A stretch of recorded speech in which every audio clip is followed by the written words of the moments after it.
¿Qué tal, amigos? Estamos en un nuevo programa de Revelaciones sin Fronteras. En cabina estamos Jorge Rojas, quien les habla Renzo Sánchez, en la producción Fernando Perales, y el día de hoy estamos contando con la participación de Mario Segarra, quien nos tiene hartas novedades para comentar en este programa. Primero queremos hacer un comentario en relación a la conferencia mundial que acaba de realizar la NASA el día de hoy, por la tarde. Se ha descubierto un nuevo sistema planetario llamado TRAPPIST-1, que consiste en 7 planetas, exoplanetas, de los cuales hay 3 o 4 exoplanetas que pueden albergar vida y donde se podría pensar que existe agua líquida. Definitivamente es un hecho trascendental, ¿no?, en la historia, en estos tiempos en que ya se viene hablando pues de que es necesario que la especie humana pueda ya colonizar otros planetas, porque simplemente la vida en este planeta ya se está extinguiendo debido a, ya sabemos todos, a la era del antropoceno que estamos viviendo actualmente, que ha provocado pues una serie de desastres y obviamente la amenaza de una tercera guerra mundial. Ya lo ha dicho anteriormente Stephen Hawking, que es necesario que la especie humana ya empiece a buscar otros planetas para sobrevivir. ¿Qué comentarios tienen ustedes al respecto sobre este acontecimiento? Mira, de hoy? Interesante porque, bueno, el año pasado también la NASA hizo un anuncio sobre algo más cerca acá en Marte, ¿no? Sobre unas cositas extrañas que aparecieron. Pero esto, en este caso sí me parece más trascendental porque demuestra pues que en realidad pues hay miles y millones de sistemas solares parecidos al de nosotros, y este descubrimiento ha sido acá nomás a una distancia de 40 años luz, que hablando pues a escala astronómica es pues que en la otra cuadra nomás, ¿no? Y son 7 planetas, como dices, del tamaño de la Tierra, de forma supuestamente sólida, casi rocosa, y que puede tener pues una superficie líquida, parecido también a nuestro planeta, y con la temperatura pues que bordea, dice, entre 0 y 100 grados, que es la ideal para que pueda albergar vida. Y lo interesante, dice que ellos, bueno, se demoraron un poquito, o ha sido, después decir, de casualidad este descubrimiento, porque siempre han estado buscando sistemas solares en estrellas que sean más o menos del tamaño de nuestro Sol, ¿no? Pero bueno, este astrónomo, me parece que es un belga, que en realidad pues comenzó a buscar por otro lado, comenzó a buscar en estrellas más chicas, ¿no?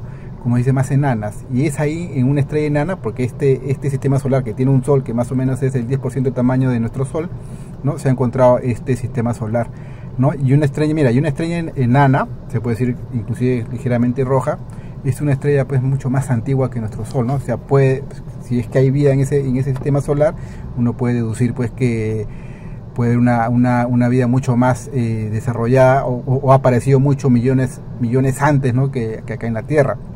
Y ha sido acá nada más también en nuestra galaxia, en la Vía Láctea, ¿no? Ya sabemos pues que en nuestra Vía Láctea hay pues miles y millones de estrellas, y que hay pues miles y miles de millones de galaxias. Entonces, bueno, ya con esto la NASA pues poquito a poquito ya parece que tiene un plan de años de que nos están adecuando, ¿no? De que en cualquier momento, ¿no?, ya definitivamente va a haber pues un contacto o un descubrimiento pues de vida inteligente. Ahora, la confirmación de que exista o no agua líquida, eso se va a dar dentro de 10 años, según se informó en la conferencia de prensa de la NASA actualmente. Y bueno, vamos a tener que esperar 10 años seguro, para, ¿no?, que se confirme, es casi seguro. Es casi seguro, ¿no? Ajá. Ahora más parece que en lugar de recibir la invasión extraterrestre en la Tierra, creo que vamos a ser nosotros los alienígenas quienes vamos a invadir otros planetas. La cosa creo que va a ser al revés. Estamos hablando de Star Trek. Bueno, pasamos entonces al tema candente de la fecha, porque en estos días, hace una semana, ¿cuándo habrá sido? Entre el 7 y el 12 de febrero, entre ¿verdad? El 7 y el 12 de febrero. Se produjo un hecho insólito en la ciudad, en la que un skywatcher llamado Josué Cornejo, un investigador, logró capturar unas imágenes con una cámara de alta tecnología y con rayos infrarrojos, porque era un fenómeno imperceptible para la vista humana, coincidiendo a la vez con el hallazgo o la detección del radar del aeropuerto de Jorge Chávez, detectando precisamente el mismo fenómeno.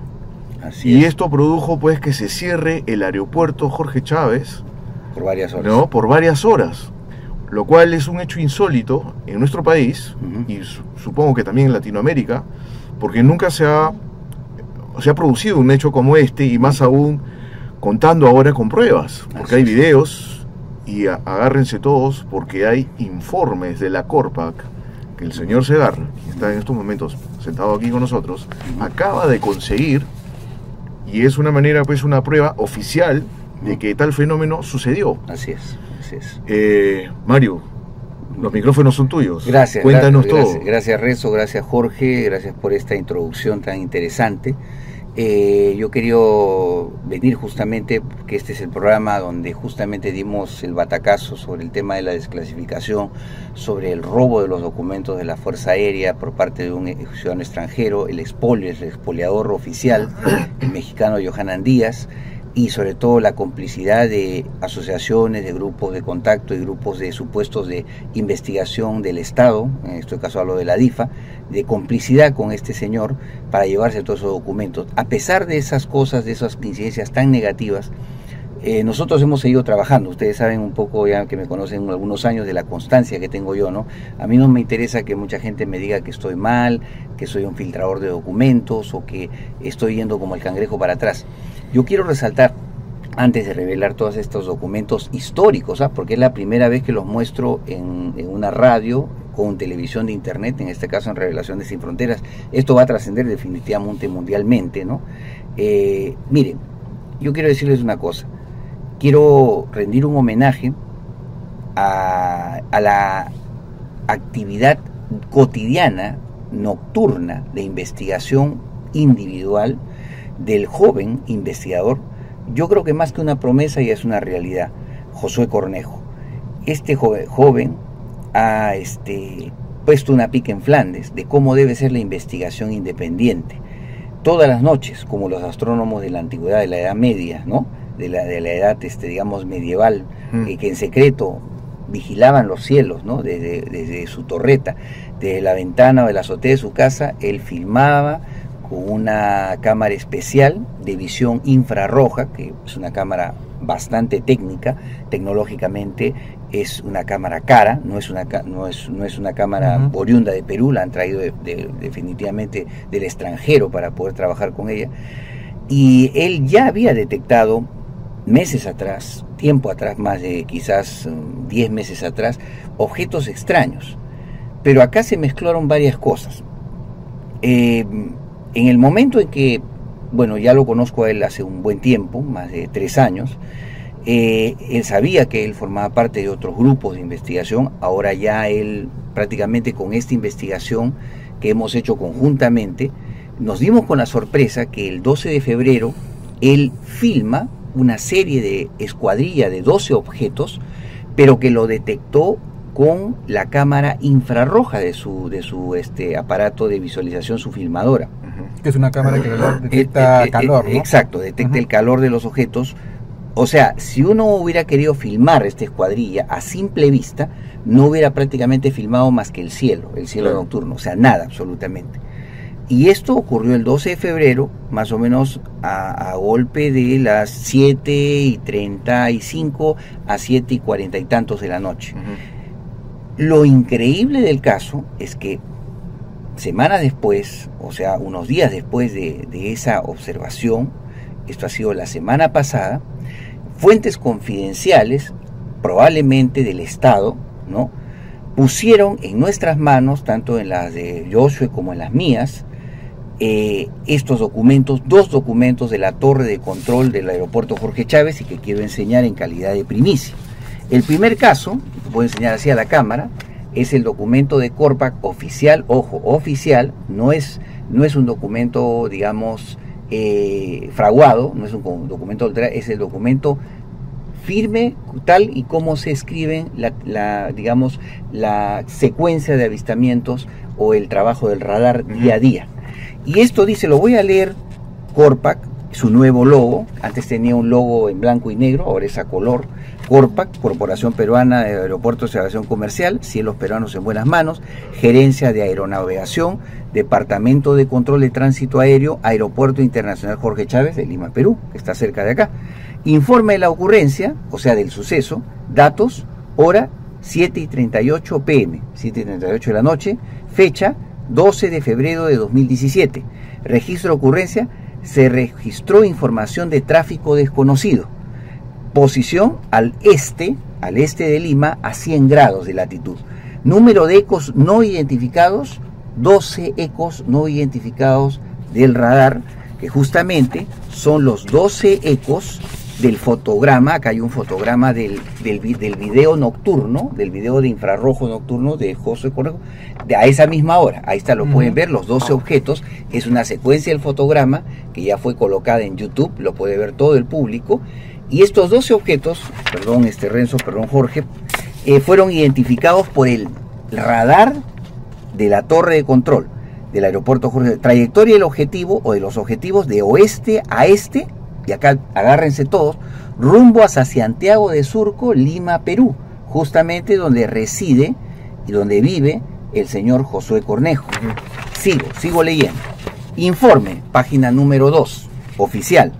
Alrededor de las 7:38 de la noche del domingo 12 de febrero del 2017, se registró en las pantallas del radar del Aeropuerto Internacional Jorge Chávez de Lima, Perú, información de un tráfico desconocido. Y acá, ficha de registro, número de ecos no identificados, 12. El código de cada eco, 0000. Ese es el código de 4 ceros, es, por ejemplo, un avión, el 0313, que viene de un país, el otro avión, el 0425, así es. Pero estos aparecieron en las pantallas como cada uno con un código 0000, o sea, no se identificaba el transporte, detectaba un objeto físico, pero sin registro. UTC, o sea, hora del tiempo del meridiano de Greenwich, 7:38 p.m. de la noche, del domingo 12 de febrero de 2017, a 100 grados al este de Lima. Las operaciones aéreas, ojo, por primera vez estamos leyendo algo increíble, histórico para la ufología peruana. Las operaciones aéreas se han visto afectadas por este avistamiento con retrasos en sus operaciones, y después nos hemos enterado que fueron por varias horas. Estos datos están confirmados bajo la responsabilidad de Corpac, Corporación Peruana de Aeropuertos y Aviación Comercial. Por el momento no se registran más datos adicionales por parte de la torre de control del aeropuerto. Punto y final del informe, seco, resumido, pero aplastante. Estamos frente a un caso muy similar a lo que sucedió años atrás en Bremen, en Alemania. Y en China. En China, hace poco en Colombia, en Miami, y en la India. Son varios aeropuertos que se han visto obligados a cerrar sus tráficos aéreos precisamente por avistamientos de ovnis. Pero un tráfico desconocido. El caso chino fue bastante contundente, porque lo dijeron explícitamente, tenemos que cerrar el aeropuerto porque hay un ovni en el cielo. Así es. Literalmente fue así. En cambio acá, lo increíble es que estos ovnis no eran visibles a la vista libre de los ojos humanos. Fueron detectados por un control electrónico del radar de la torre y fueron detectados por una cámara de visión nocturna infrarroja de alta tecnología, propiedad del amigo e investigador Josué Cornejo. Es decir, en el mismo tiempo y espacio hubo una prueba electrónica de un civil, investigador civil, y hubo una prueba electrónica del Estado, que está refrendado en este documento histórico ya. O sea, no hay forma de rebatirlo. No hay forma de rebatirlo. Por eso yo he dicho, si algún rebatidor o, digamos, negativista, o de repente los funcionarios de la DIFA que tantas barrabasadas han realizado en estos años, tienen duda de este documento, vayan y saquen la copia simplemente a la torre de control. Van a averiguar los mismos datos, pero con una diferencia. Nosotros los hemos obtenido primero. Nosotros tenemos la primicia, y este es un triunfo de la investigación independiente. Yo quisiera pensar de otros investigadores agrupados en asociaciones, en ligas, en grupos, que no dan pie en bola. Y verdaderamente con tantos contactos en el extranjero no tienen nada. Nosotros hemos obtenido un documento histórico. No es el único. El siguiente, no puedo hablar del siguiente caso. Mire, no es el único caso. El del 12 de febrero es el más contundente. Y es el que tiene que estar en la primera plana de todos los periódicos, radio y televisión de este mes de febrero, de lo que resta, y lo del mes de marzo y abril. Es la noticia ufológica más importante del Perú de los últimos 30 años a nivel civil, y es la noticia ufológica más importante, creo, de toda Latinoamérica, Centroamérica y el resto del mundo. Mira, el segundo documento que se nos proporcionó por fuentes confidenciales del Estado, a Josué Cornejo y a mí, el otro documento de Corpac, pero del avistamiento del 7 de febrero del 2017, o sea, 5 días antes de la detección de los 12 objetos. La Gerencia de Aeronavegación, Departamento de Control de Tránsito Aéreo del Aeropuerto Internacional Jorge Chávez, hace un informe oficial de una ocurrencia de datos de la hora 9:40 de la noche del 7 de febrero del 2017. Registro de ocurrencia, se registró información de un tráfico desconocido. Posición al oeste a 250 grados con referencia hacia el mar de Ventanilla. Número de ecos no identificados en el radar, 1 nada más. Trayectoria del objeto de oeste a este, o sea, del mar hacia la parte contraria a este, rumbo hacia San Miguel, Lima, Perú, hacia el distrito de San Miguel. Y acá quiero detenerme un momento. La semana pasada, el 11 de febrero, el 10 o el 11, se pone en contacto conmigo, con Mario Segarra, un testigo, un ingeniero que vive acá en el distrito de San Miguel, cerca también, porque yo vivo en el distrito de San Miguel también, yo vivo por el Ministerio de Marina. ¿Qué pasa? ¿Qué sucede?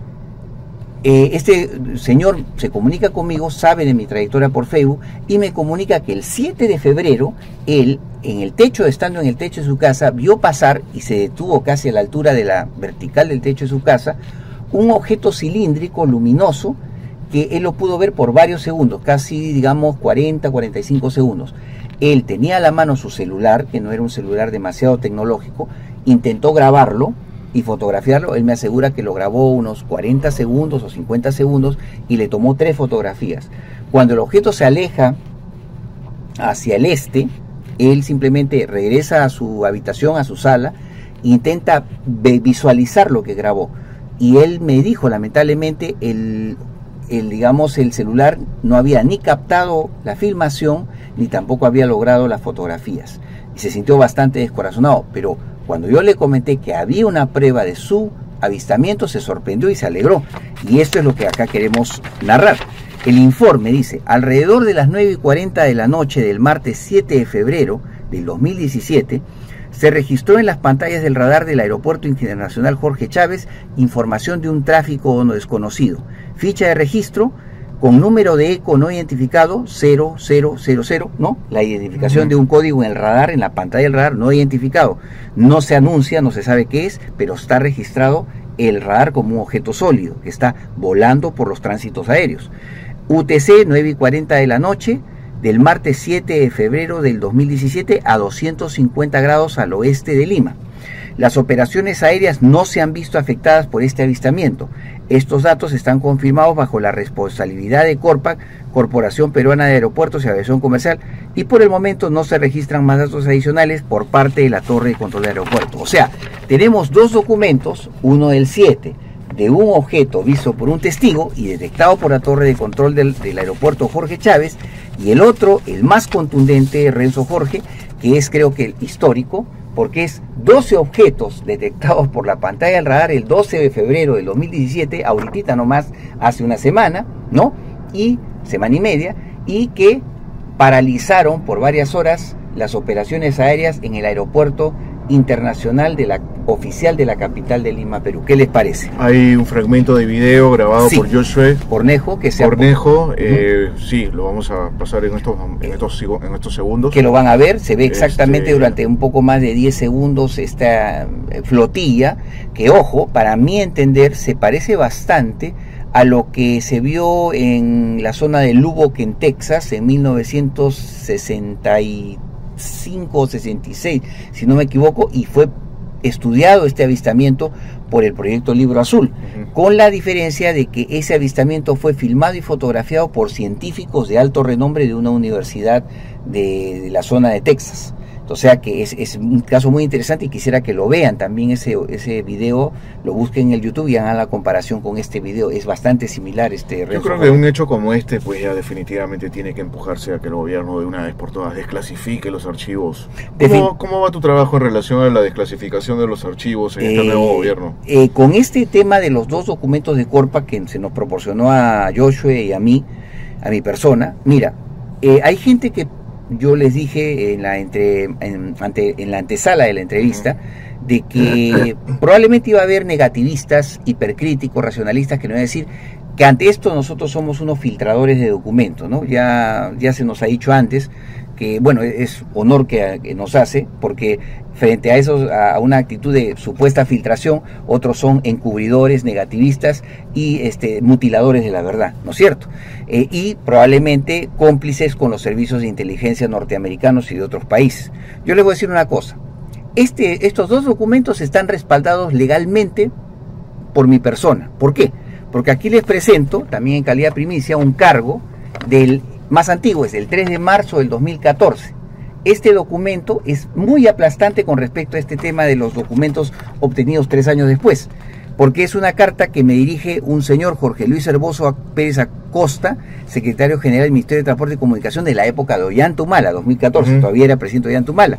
Esto lo hice, fue un petitorio de desclasificación bajo la ley 27.806, pero en base a los documentos de la torre de control. O sea, ya había pasado 2013 el tiempo que hice intenté hacer la desclasificación de los documentos militares de la FAP, que ya ustedes saben cuál fue el destino, ¿no? El reconocimiento tácito, ¿no? Tácito de que existían, negados a mí oficialmente por la FAP, pero que 2 meses después se le entrega clandestinamente al, digamos, expoliador profesional, Johanan Díaz Vargas, estos 18 documentos en forma de fotocopia. Se le deja fotografiar y filmar incluso el interrogatorio secreto de parte de la inteligencia militar de la FAP al comandante Santa María, en ese tiempo capitán, piloto del avión Sukhoi 22 que persiguió durante media hora a ese ovni en La Joya, Arequipa. O sea, pero acá nosotros... y nos dice acá este funcionario que dice que dentro del marco de la Ley de Transparencia Informativa y con modificatorias se dispongan diversas acciones en relación a la apertura y desclasificación de archivos, resúmenes o sumarios sobre vigilancia aérea y detección de radar sobre territorio peruano y detección de ovnis por parte de radares civiles, no militares, ojo, que se hayan detectado en los últimos 70 años, entre otros que detallen el mencionado documento. Al respecto, conforme a lo indicado por la Oficina de Asesoría Jurídica del Despacho Presidencial, cumplo con remitir a su despacho la referida carta y sus antecedentes por ser de competencia del Ministerio de Transporte y Comunicaciones, conocer los extremos de la referida misiva. Hago aprovechar la oportunidad, se despide una señora Juscamaita Arangüena, secretaria general de entonces de la Presidencia de la República, pero nunca me respondieron oficialmente el documento. O sea, nunca me respondieron si sí o no tenía poder de acceso a los documentos.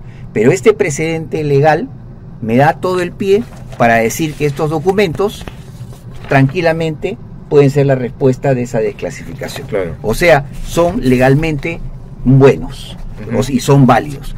Eso es una cosa. Otra cosa más, ustedes recuerdan el caso del OVNI de Bolivia, que les presenté. Claro, hace un tiempo atrás. Aquí hablaste de ese tema, sí. Que fue por las fuentes confidenciales que un año después que falla el intento de desclasificación en Perú, de la FAP, estas fuentes confidenciales se acercan a mí y me entregan un lote de documentos del Departamento de Estado norteamericano, y entre ellos uno de Bolivia, que hablaba de que en el año 1979 se estrelló en la zona de Santa Cruz, en Cotoca, en un pueblo, cerca de un pueblo llamado Cotoca, un platillo volador, forma discoidal, de más o menos 2,5 metros de diámetro, ¿no?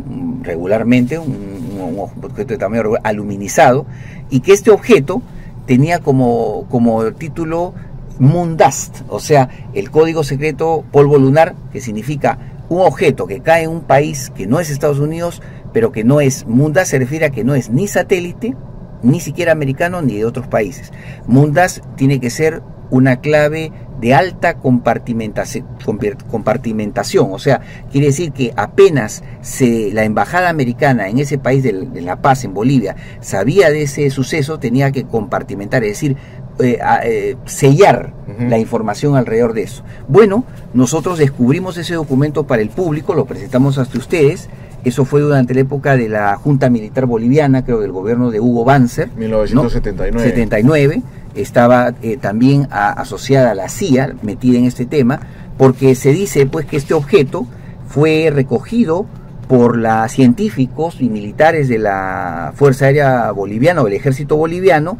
Hubo un intermediario del gobierno boliviano, un coronel Ariel Coca, que fue el que facilitó a los norteamericanos, a la CIA y a la NASA, dice, la facilitación para llegar al lugar, recoger todos los objetos. Dice que incluso se filma, dice una filmación de este objeto, dice se hizo con una cámara de 16 milímetros y se entregó un rollo de Ektachrome de 36 vistas también que se había hecho al objeto a la embajada norteamericana el 18 de agosto de 1979. Dice acá unas cosas, dice que acá trabajó la DIA, la Agencia de Inteligencia y Defensa, la CIA, la USDAO, que era un código secreto de un alto oficial de enlace militar situado dentro de la embajada de USA. Bueno, resulta que hace 2 semanas se contactan conmigo 2 periodistas bolivianos, y una es una periodista muy reconocida en Bolivia, María Eugenia Claros, que es la directora de un periódico llamado Visión Z, allá en La Paz, y un amigo, Juan Carlos Aliaga, que es aparte de periodista, es un investigador OVNI también. Y ellos me contactan, primero Juan Carlos, para poder saber de estos documentos, y me entrevistan hace 2 semanas en una radio boliviana, que eso ya lo puse en el Facebook. Pero lo que interesante, me dijeron que era la primera vez que los periodistas sabían de este caso, no sabían de este caso del documento secreto.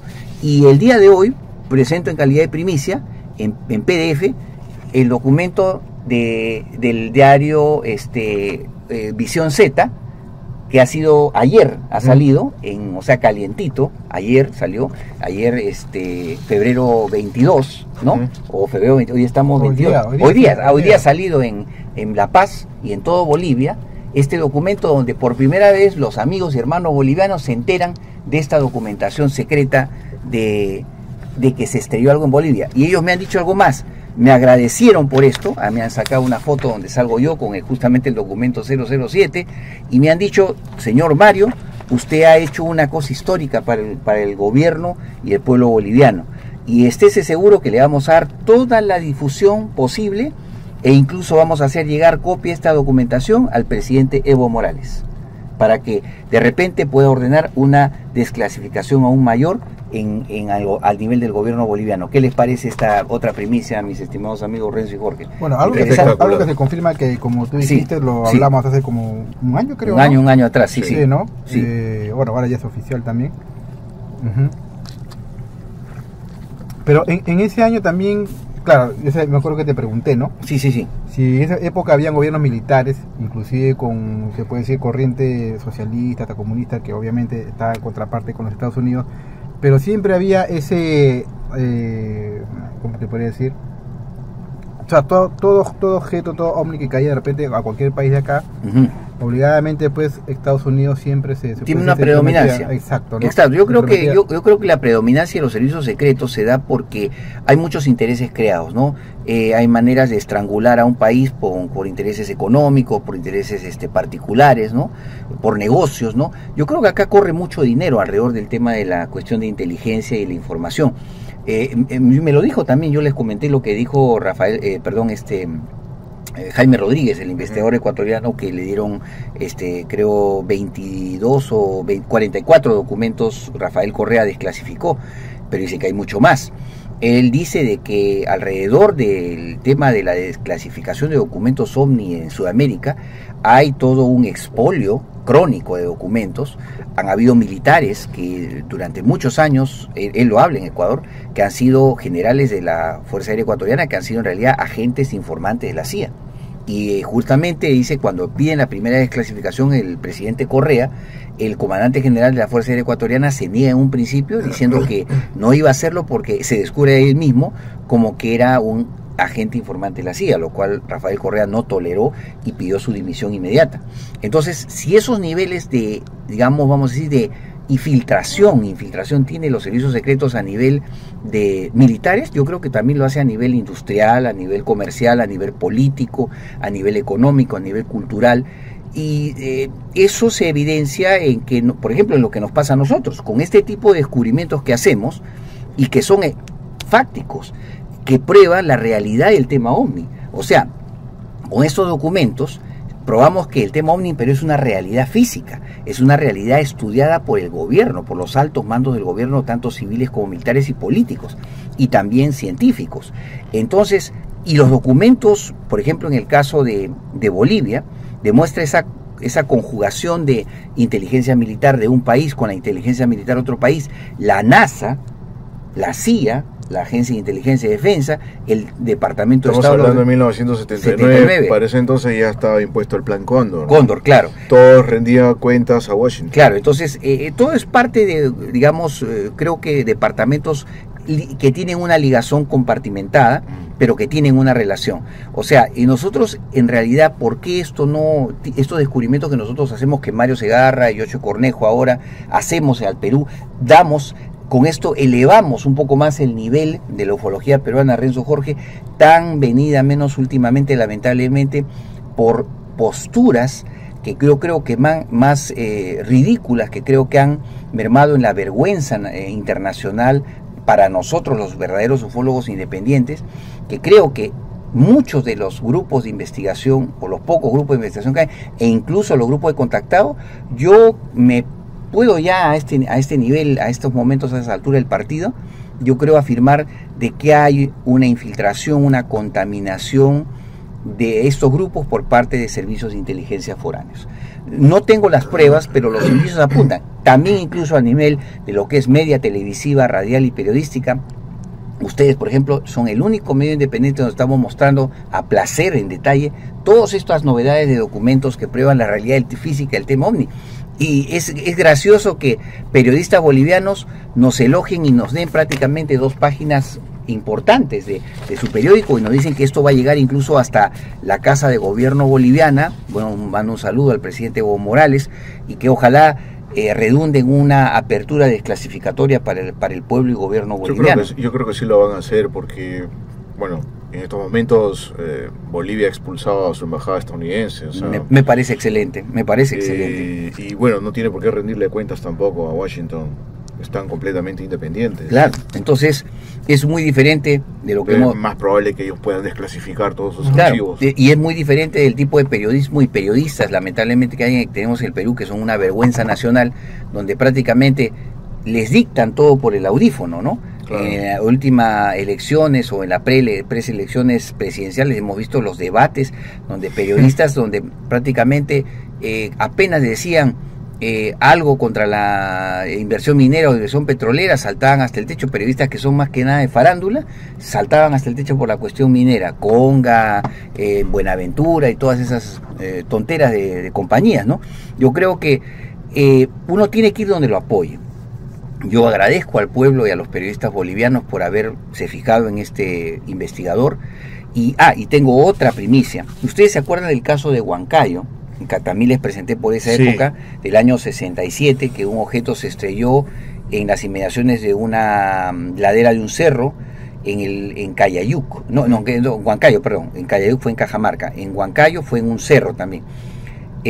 Fue cercada la zona por la Guardia Civil de entonces, y en ese documento se revela que también la USDAO, o sea, el oficial de enlace del Pentágono en la Embajada de Lima, Perú, coordinaba las 24 horas del día con la Fuerza Aérea Peruana para ver cómo hacía todo el tema de cercar, negar a la población que hubiera pasado algo, amenazar de repente verbalmente o físicamente a los pobladores, o conminarlos al silencio, ¿no? Como pasó en los casos de Roswell, de Aztec, ¿no? Igualito, la misma política de silenciamiento y de intoxicación informativa. Lo que obtuvimos fue un documento que fuera el primer caso de un documento, un UFO crash que se estrelló. Fue muy cuestionado por los supuestos ufólogos de acá, pero ahora se ha reivindicado también. Les cuento, hace 3 semanas un periodista de Huancayos llamado Javier Limache, mando un saludo a Javier desde acá, también mi homenaje a él, Se comunica conmigo telefónicamente y me dice de que había encontrado en la hemeroteca de una biblioteca de la Municipalidad de Huancayo un antiguo ejemplar de un diario donde en la página seguramente se va a ver, en el momento de la entrevista se va a ver la fotocopia del periódico ya fenecido, donde hay increíblemente una crónica sobre ese objeto que cayó, y un periodista con su reportero gráfico fueron los primeros en presentarse en el pueblo y lograron ver parte de los restos. El resto más grande fue sostenido con la mano por un testigo, el primer testigo que vio caer el objeto, un joven de 18 años, que en este momento no recuerdo el apellido, el nombre, pero se ve en la única fotografía que le hace el reportero gráfico sostener el objeto. Él me comentó que regresó al pueblo, volvió al pueblo después de muchos años, ubicó a familiares de este testigo y le comentaron una primicia que les voy a contar. Él toca el objeto, levanta el objeto para sostenerlo frente a las cámaras del fotógrafo, lo baja y luego, 4 meses después de este suceso, este joven muere de una extraña enfermedad en el cual el cuerpo literalmente, como dijeron sus familiares, se le fue encogiendo, ¿ya? Y luego comenzó a sangrar una sustancia negra por varios orificios naturales de su cuerpo. Ahí fallece este joven. Aparentemente, ese tipo de manifestaciones clínicas se parecen bastante a la contaminación radiactiva, alta radiactividad, rayos gamma, plutonio, no sabemos, pero verdaderamente ese hecho, de por sí ese descubrimiento periodístico peruano, hecho por el señor periodista Javier Limache, reivindica nuestro documento del 67, le da verosimilitud, da detalles de qué regimiento de la Guardia Civil, fue el 5º regimiento de la Guardia Civil, sale el nombre del oficial que estaba a cargo, y ya tenemos 2 o 3 datos técnicos para pedir al Ministerio del Interior, al señor Carlos Basombrío, que él ubique ese documento oficial de la entonces Guardia Civil, hoy Policía Nacional, y lo desclasifique bajo la Ley de Transparencia Informativa. Igualito vamos a hacer para todo el caso de la FAP, que yo pienso que con este descubrimiento que hemos hecho de Corpa, yo insto a la Fuerza Aérea y a la DIFA a que no cuestione estos que tanto Joshua Cornejo y Mario Segarra han descubierto. Hemos dado la verdad, hemos probado con documentos oficiales que hay detección de radar de ovnis en el aeropuerto Jorge Chávez Lima, Perú. Si ellos quieren saber si esto es verdad, simplemente vayan al aeropuerto, saquen la copia, que tienen el poder para hacerlo. Pero que no se les ocurra mutilar, fraguar o cambiar, porque este es el original.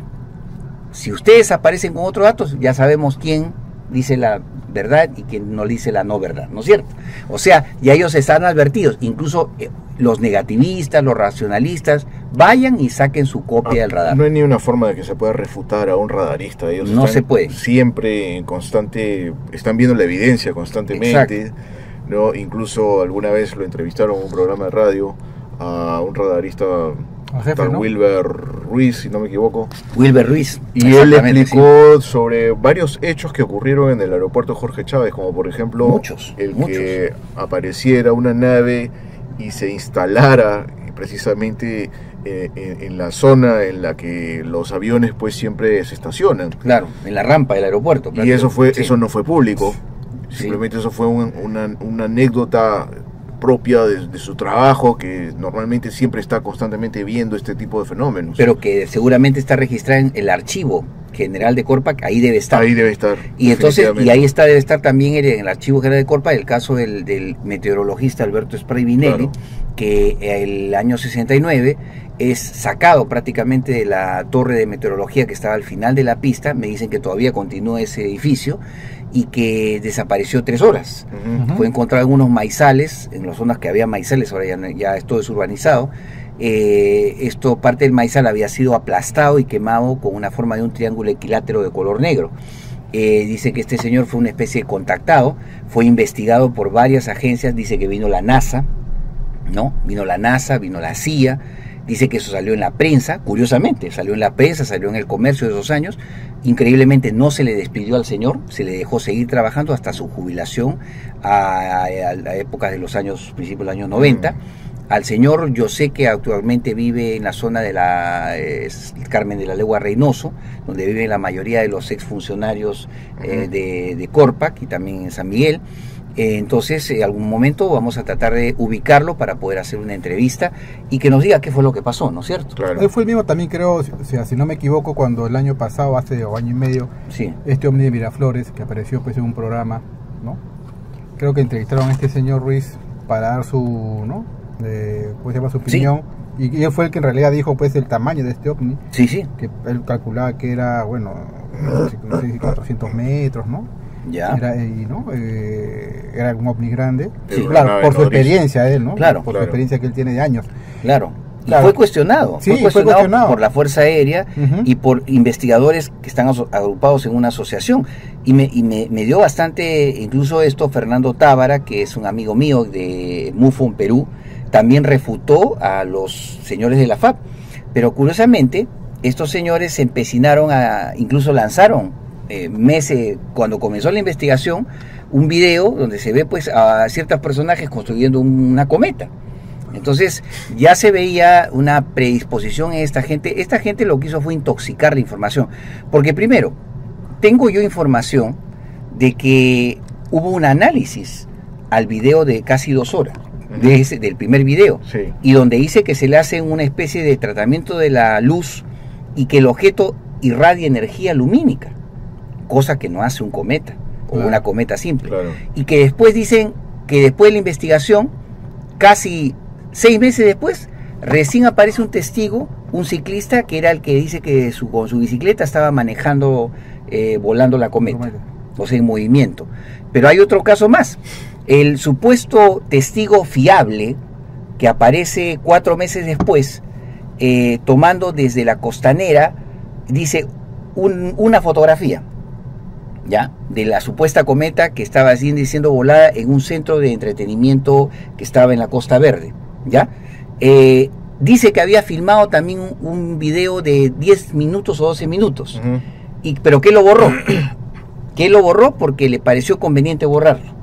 Bueno, resulta que este supuesto testigo era un empleado de la FAP que ya tenía o tiene 34, 35 años trabajando para la FAP. Entonces, si aplicamos el principio de la misma MUFON internacional, este supuesto testigo que brindó la foto y el video es un testigo no fiable, porque según los parámetros de la MUFON, claro, este señor es parte interesada. ¿Por qué? Porque la FAP es un organismo del Estado y tiene que tener una investigación independiente.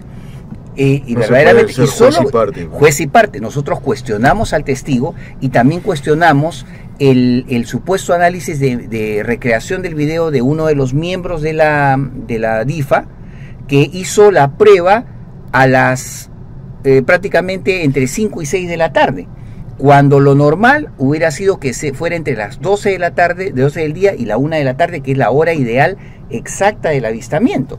Entonces, y ellos, solamente por decir eso, nosotros en un programa de radio, que ya no quiero nombrar, nos atacaron desde el blog El Útero de Marita, ¿no?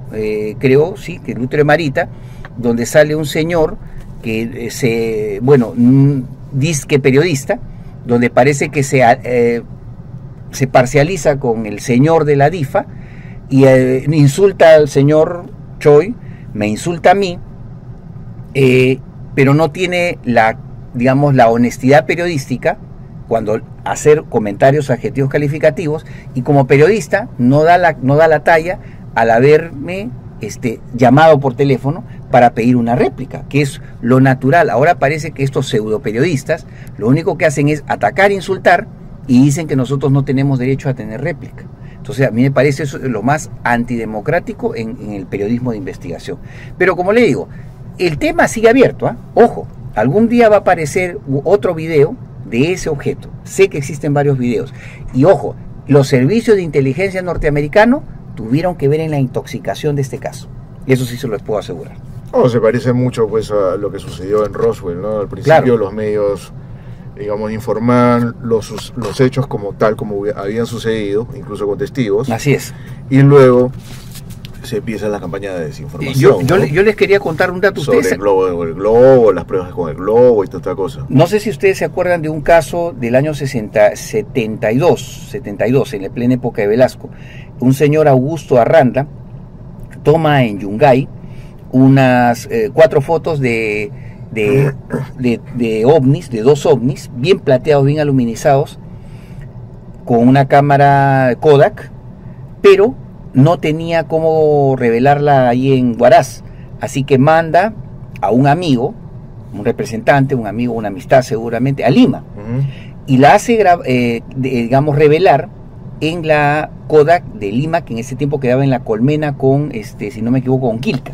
Ya. Claro. Ahí trabajaban, ojo, funcionarios, empleados norteamericanos de la Kodak y empleados peruanos. Curiosamente, los empleados, esto se ha sabido recientemente, los empleados norteamericanos avisan en la embajada norteamericana de estas fotografías, de estos negativos, de estos positivos, y contra la voluntad del amigo del señor Arranda, retienen los negativos, ilegalmente, sin ninguna explicación. Cuando el amigo del señor Arranda se queja y les fuerza a entregárselos, se lo entregan. Pero que cuando sale hacia la avenida Wilson, es detenido, y esto es increíble, esto es verdad, por 2 funcionarios del Departamento de Estado norteamericano, en pleno centro de Lima. Y es llevado a un lugar que no se especifica, que no sé si era dentro de la embajada que era allí en ese tiempo, en la avenida Wilson, donde es interrogado varias horas. Entonces yo pregunto, también en el año 72, en pleno gobierno de Velasco, o sea, ¿podían los agentes de la CIA arrestar a un peruano en territorio peruano con legislación norteamericana federal? Eso es ilegal, a todas luces, porque en territorio peruano ningún funcionario extranjero, ni de Israel, ni de Estados Unidos, ni de Rusia, puede venir a arrestar a alguien por un tema de fotografías de ovnis. Ese caso yo lo voy a investigar más, es una promesa para usted, y vamos a ver, porque en el caso de Huancayo y de Cajamarca, también dice que hubo una ilegalidad del gobierno de Fernando Belaúnde al entregarle la facilidad al gobierno americano para sacar todos esos 2 objetos fuera del Perú, porque incluso el gobierno peruano paga las tasas de impuesto, paga el transporte, ni siquiera lo pagó los Estados Unidos. Y algo más, había una ley de las Naciones Unidas que estaba en vigencia en ese tiempo y que la Cámara de Senadores y Diputados de Perú tenían que discutir y debatir si se le otorgaba o no permiso a los Estados Unidos para llevarse esos 2 objetos. Y si la Cámara de Diputados y Senadores decían no, eso quedaba ahí nomás. Pero eso, Belaúnde puenteó esa legislación. Entonces ahí hay otra cosa que hay que investigar a nivel constitucional. O sea, mire, todas las ramas y subramas y todavía consecuencias, incluso legal, políticas, jurídicas, de nacional e internacional, que todavía pueden surgir a partir de casos clásicos antiguos. ¿No les parece interesante, amigos? Mira, lo que estabas explicando ahorita en el caso también de lo que pasó en el aeropuerto hace 10 días. Sí. Bueno, para nada yo he visto pues ni internet nada sobre este tema, ¿no? Ni periódicos, nada, ¿no? Sí. Rarísimo, ¿no? Y algo que, bueno, inclusive tengo amigos que trabajan en el aeropuerto, algo me hubieran dicho, ¿no? Pero bueno, todo está, como se dice, en silencio. Otra observación, justo un amigo me vio esto ayer, creo, ¿no? Hoy día, porque, o sea, yo hice un comentario, creo que en tu muro, bueno, vio mi comentario y me dijo, ¿y cómo sé? Me dice que estos papeles de repente no tienen un sello oficial, me dice. Sí, ¿no? tiene un sello oficial, porque ahí, si tú ves, está con el sello oficial de Corpa, y él está cruzando el membrete dice confidencial. Confidencial. De repente, claro, no se veía bien en el... Claro, ¿no? esto es legal, es original del aeropuerto. O sea que si yo voy de repente mañana... Encuentras lo mismo. Pide lo mismo, es el mismo documento. No vas a encontrarlo amarillo o verde, no. Es blanco con azul y rojo y ahí está. Antes, hace 10, 20 años, el documento era más simplón, pero los títulos eran en negro, blanco y negro, nada más. Todo tipo así, tipo fotocopia, tipo offset. Así eran antes los documentos. Ahora lo han modernizado, le han puesto su diseño bonito seguramente. Pero seguimos en el tema. O sea, han habido 2 sucesos extraordinarios de detección de radar y en uno de ellos se ha paralizado por varias horas el aeropuerto Jorge Chávez de Lima, Perú. ¿Hay forma de conseguir de repente las fotos del radar detectando estos dos objetos? Sí, probablemente dicen que cada día hay un cassette, una especie de cassette super VHS que se mete para grabar las 24 horas. Las 24 horas. Claro, y debe estar ahí guardado. Más aún, con este descubrimiento podríamos incluso pedir la desclasificación de las grabaciones de la torre, pidiéndole a todos los aviones, a todos y cada uno de los aviones, descender o no partir. Y decir la causa por la que está, porque el piloto de un avión que recién está llegando, de repente es desviado y le pregunta, ¿y por qué es el desvío? Bueno, razones entonces tenemos lluvias, ¿no? Mira, pero estamos en Lima pues no estamos de un clima de la selva, claro, o sea, acá es tranquilo, claro. O sea, bien raro que haya pues algún fenómeno así fuerte climático. No, pero yo justo tengo un amigo que estuvo a punto de viajar precisamente en esas fechas, ¿ya? ¿Pasó algo? Y le dijeron que se había suspendido los vuelos. Ajá, qué interesante. Porque dice, él quería viajar a Arequipa, pero le dijeron que en Arequipa el tema de la atmósfera no estaba bueno, porque había lluvias, había ¿cómo le llamaban? Mucha nubosidad o algo así. Correcto. Entonces, eso prácticamente no puedes despegar del aeropuerto Jorge Chávez. Bueno, o sea, yo podría aceptar que ya no salen los vuelos de Arequipa, pero si no salen pues, en todas las ciudades de Perú, estamos hablando de Lima. Sí, no te dejan salir. Claro, no te dejan salir o te retrasan o te dicen da vueltas. O te lo pasan para el siguiente día. O te dicen ándate al sur o ándate al norte. Claro. ¿Entiendes? Entonces puede coincidir, mira, yo me estoy acordando hace un par de semanas. Sí. Sí, escuché en la radio. Claro, había personas que se habían quejado de que estaban demorando los vuelos.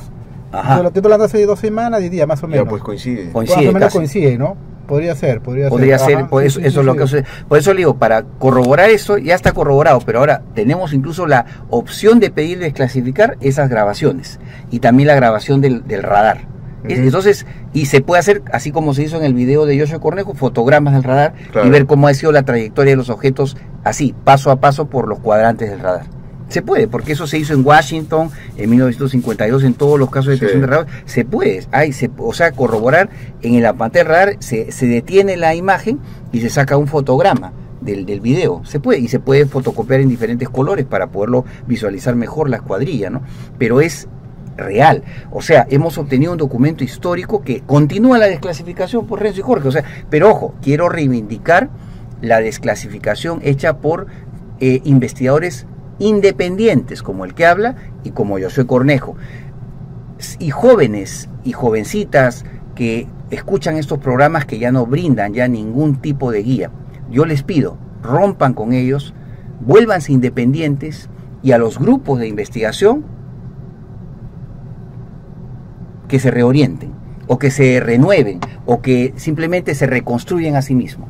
Pero eso sí, tanto a los grupos de investigación como a las asociaciones y grupos de contactados, yo les pido, desde ahora tienen que deslindar cualquier influencia de los servicios de inteligencia americanos sobre ustedes.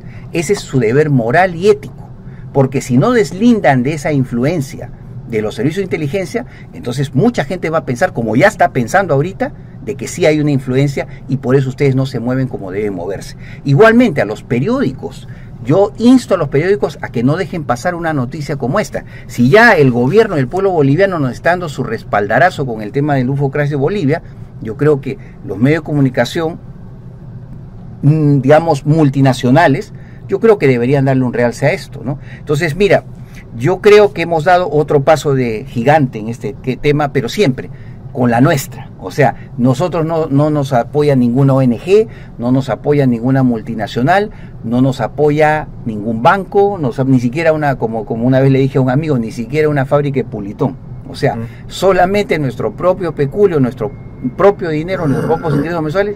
Sin embargo, con esas pocas cosas, miren lo que tanto el que habla como Joshua Cornejo obtienen. Ese es el futuro de la investigación ufológica, totalmente independiente y sin miedo a la parte oficial, porque la parte oficial, los científicos mienten, los políticos mienten, Y los militares mienten también. Entonces, no podemos darle la confianza al 100% a ellos. Tenemos que cuestionarlos constantemente, porque, ojo, vuelvo a decir, son funcionarios públicos.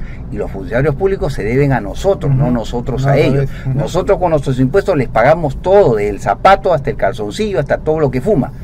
Entonces, nosotros tenemos perfecto derecho a pedirle estas documentaciones, porque esto no es de ellos. Acá no dice copyright Corpa, de todos los derechos reservados, no dice copyright Fuerza Aérea, no dice copyright IGP, no, es copyright todo el pueblo peruano, y todo el pueblo peruano somos nosotros, y esto es un triunfo del pueblo peruano, un triunfo de la civilidad, un triunfo del trabajo independiente, y quería, bueno, agradecerles esta entrevista. Yo voy a hacer una conferencia, vamos a decir relámpago, a raíz de estos descubrimientos, Renzo Jorge, en Miraflores, en una calle que se llama Arica, que colinda con la cuadra 6 de la avenida Pardo en Miraflores. Primera vez que voy a hacer una conferencia en Miraflores, el 4 de marzo, el sábado 4 de marzo, y las personas que quieran inscribirse, la entrada está a 20 nuevos soles, pueden inscribirse al 991-26-7992, 991-26-7992. Ojo, es un local pequeño a mediano, solamente entran 25 a 30 sillas, ¿no? Es un local mediano, pero que quisiéramos que se llenara con toda su asistencia de ustedes, porque le vamos a revelar estas cosas interesantes y nuevas y de últimas noticias, primicia mundial. Muy agradecido con tu despacho, Mario. La verdad que ha sido una información bastante reveladora e histórica. Y lo único que deja en claro es pues que cada día se están mostrando, ¿no? Se están mostrando más y de una manera mucho más explícita. Así es. En todas las ciudades del mundo, ¿no? Sí, porque sí, fenómeno de los aeropuertos ya viene sucediendo en Europa, en Asia, ¿no? Y en otros países latinos también. Sí. Y sí, yo creo que sí. Ya la verdad se abre paso. Yo quiero decir, lo de la NASA también se veía venir, porque los exastronautas han hablado muchos años de que han visto cosas en el espacio, en la Luna, en el espacio, en los rusos también. Y como bien dijo JJ Benítez, que es uno de mis referentes, mis guías, mis maestros, a la NASA hay que tratarla como lo que son. Y que JJ Benítez lo ha hecho siempre. La NASA es la partida de mentirosos más grande de la historia. Así hay que tratarlos a ellos. En cierto modo. En cierto modo así es. Yo creo que la NASA hay mucho encubrimiento de parte de la NASA. Sí, eso sí se sabe, sabe, claro. O sea, pero yo siento que están presionadas en soltar ese tipo de noticias, porque ya ahora pues potencias como la India, la China también tienen sus satélites espaciales, sus sondas. Antes que como se dice, lo madrugue, la NASA, bueno, que tiene supuestamente el prestigio, ¿no?, en estos temas, lo tiene que soltar primero, ¿no? No, acuérdate hace poco nomás, cuando estaba de presidente Medvedev en Rusia. Lo que dijo sobre el ataché del maletín. Dijo, si Obama no desclasifica, no habla explícitamente del tema extraterrestre, nosotros lo haremos. No, y ellos en cierto modo ya lo están haciendo. Los rusos ya lo están haciendo. Claro. Entonces, ahorita me acaban de enviar, creo, una portada de año 0 de este mes, dice la última desclasificación de la CIA sobre ovnis y cuestiones paranormales, ¿no? O sea, es interesantísimo. Y las recientes declaraciones de Paul Heller, el ex ministro de Canadá, de Defensa de Canadá, ha sido bastante explícito, ¿no? Sí. Al hablar acerca de civilizaciones o 4 tipos de aliens que están trabajando directamente con el gobierno estadounidense. Sí, exactamente. Sí. Es real, ¿no? Y más aún, yo creo que incluso yo he estado leyendo un libro recientemente que es de la década del 50, pero que por lo en contenido se lo recomiendo a mucha gente sobre lo que está pasando actualmente. El libro se llama Un extraño en el Pentágono y fue escrito por el fallecido escritor Frank Strange, y donde habla de la colaboración, de la aparición de un extraterrestre, 3 extraterrestres, que en realidad estaban personificados como 3 personas aparentemente rubias de 1,80 m y que se presentaron ante el presidente Eisenhower. El venusiano, que así se decía llamar, se llamaba Valiant Thor.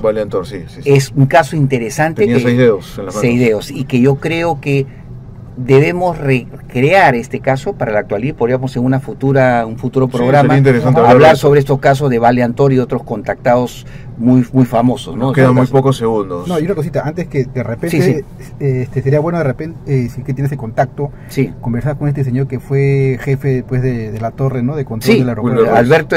Wilber Ruiz o Alberto Sparavinelli, que es el otro testigo. Sí, lo vamos a hacer. Sería yo lo dije también, si estas notas que hemos descubierto son como para los principales portadas de los diarios de la capital. Pero yo le he dicho a un amigo recientemente, si el Comercio me llama, con la barrabasada que me hizo en el año 2014, yo creo que a partir de ahora acepto una entrevista al Comercio, pero que me entreviste su director. Bueno, eso fue todo, amigos. Tenemos que irnos, ya se acabó la hora. Gracias. Ya saben, pueden escribirnos a Revelaciones Sin Fronteras, Gmail, sí, a nuestro fanpage en Revelaciones Sin Fronteras, y ahí nos pueden encontrar, envíennos sus preguntas, sus sugerencias, y bueno, hasta la próxima. Hasta la Muchas próxima. gracias. Muchas gracias, la verdad. Gracias.